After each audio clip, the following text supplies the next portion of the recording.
Good morning mga sir. Tara, samahan nyo kami ni Mrs. May check tayong bahay sa Indiana. Let's go! Yan na, naglalakad na. Nasa likod si Mrs. at sasakay na yan ng sasakyan. Feeling prinsesa. At susunod na ako. Sasakay na rin ako. So, ayusin muna natin yung sasakyan. Medyo malamig. Kailangan natin painitin yung sasakyan. Okay, tapos konting ayos-ayos. Make sure yung salamin is okay. Dasal tayo, syempre. Dapat mag-ingat. Okay, ready na tayong umalis. Let's go! Dito na tayo sa daan palabas sa amin. So, pupunta tayo sa downtown Louisville. At ito, si Mrs. Pa-cute. Alright, andito na tayo sa downtown Louisville. Alright, makikita nyo dyan yung mga bridge. So, yung dalawang bridge dyan ay may bayad at dadaan tayo sa libre. Siyempre, hampas lupa tayo. Okay. Ayan na, nakikita nyo yung KFC Yum Center sa Louisville downtown yan. So, nandito na tayo sa bridge. Malapit to sa New Albany. So, papunta na to ng Indiana or hindi ko alam kung part pa to Indiana. Anyway, ayan na, nandito na tayo sa Indiana. Mapapansin nyo na parang puro puno, mapuno yung Indiana. So, malamig. Malamig yung araw na ito. So, mga 10 or 5 minutes na lang papunta. So, malapit na tayo. Yan yung lugar na pupuntahan natin. So, pakaliwa na kami at konting usog na lang, malapit na. Alright, makita niyo sa labas, madaming mga establishment like gas station, bangko. At eto na tayo, malapit na tayo. So, here we are. Okay, isang diretso na lang. So, kung mapapansin nyo, pagpasok nyo, yung house model kagad makikita nyo. Yan, yung nasa kanan. House model yan. So, babagalan ko lang yung sasakyan. So, yung house model na yan is open mamayang 12 p.m.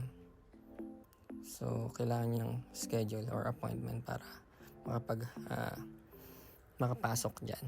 So, tingnan nyo yung mga bahay. Malalaki siya. May first floor at saka second floor. Tapos yung worth ng bahay, sasabihin ko na lang next time. Tapos, okay, sige, bagalan natin yung sasakyan. Alright, di ba maganda yung bahay though. Yung iba may halong bricks, yung iba vinyl lang na pure. So, cute. Ginagawa pa lang. Phase 1 pa lang tong bahay na to. Magkakaroon pa sila ng phase 2 at saka phase 3. So, tingnan niyo yung bahay. Magaganda naman siya, mga pare. Alright. So, may mga malalaki, first floor, second floor. Tsaka meron din mga ground floor lang or first floor na bahay. So, basically, yung mga nakatayong bahay dito is mabibilang mo pa sa daliri mo. So, tinry ko siyang bilangin and 15 na bilang ko, including yung maliliit. So, tingnan niyo itong bahay na ito, napakaganda. At yung ibang mga area is puro lote pa lang at ginagawang bahay kagaya nito. So, yung pag-build ng bahay, sabi nila magte-take ng mga 6 to 8 months. Depende sa condition ng weather. Okay. Pero ngayon, maganda magpagawa ng bahay kasi spring, summer. So, winter, tsaka mga bandang rainy days, mahirap.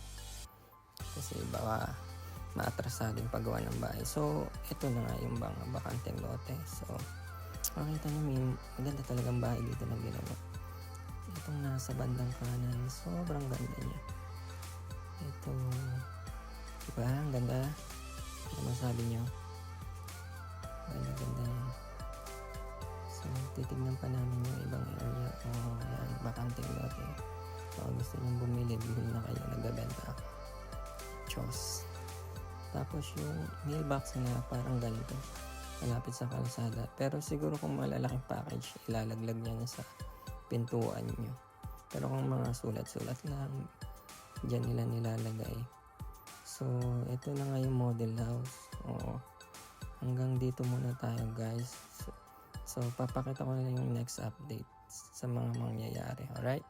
Salamat sa panonood. Love you guys. Mama.